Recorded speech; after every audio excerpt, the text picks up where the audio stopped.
наше будущее. Но мы, взрослые, порой забываем, что дети прежде всего это наше настоящее. Мы дарим детям жизнь, а они нам ее смысл.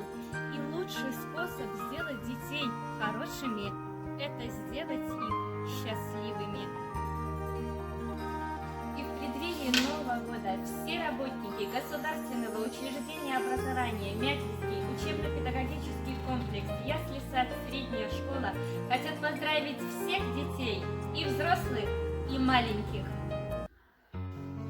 Дорогие наши дети, Новый год – это старт для новых начинаний и возможностей. Желаем вам вдохновения, праздничного настроения, чтобы каждое утро начиналось у вас с улыбки и радости. В вашей жизни будет место чудесам, приятным сюрпризам, интересным знакомствам, успехам в учебе, работе и в личной жизни. Счастьем и добротой будет наполнен дом каждого из вас. Желаем оптимистичного взгляда на жизнь. Желаем радоваться даже мелочам. Во всем находить повод для улыбки и оптимизма.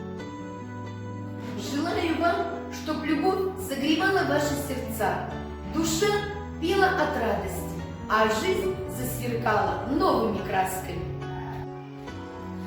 Пусть исполняются ваши самые заветные желания, а счастливых мгновений будет столько много, как на елке иголочных. Пусть трудности дают бесценный опыт, а то, что удается, дарит радость.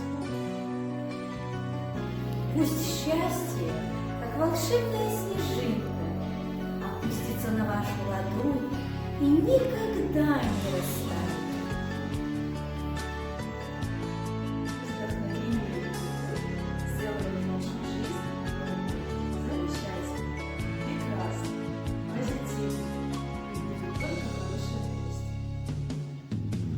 Пусть этот Новый год для вас станет сказочным путешествием, где встретятся хорошие люди, будут происходить интересные события, тайные вещи. Пусть светлый новогодний праздник войдет в вашу жизнь, принеся с собой здоровье, достаток, множество приятных сюрпризов, радостных встреч и море улыбок. С приходом Нового года люди дают новые обещания, меняются сами. Пусть изменения в наших сердцах происходят лишь в лучшую сторону. Давайте украсим мир, став лучше, чем мы были в уходящем году. Меняясь сами, мы меняем мир вокруг себя. С Новым годом! С новым счастьем!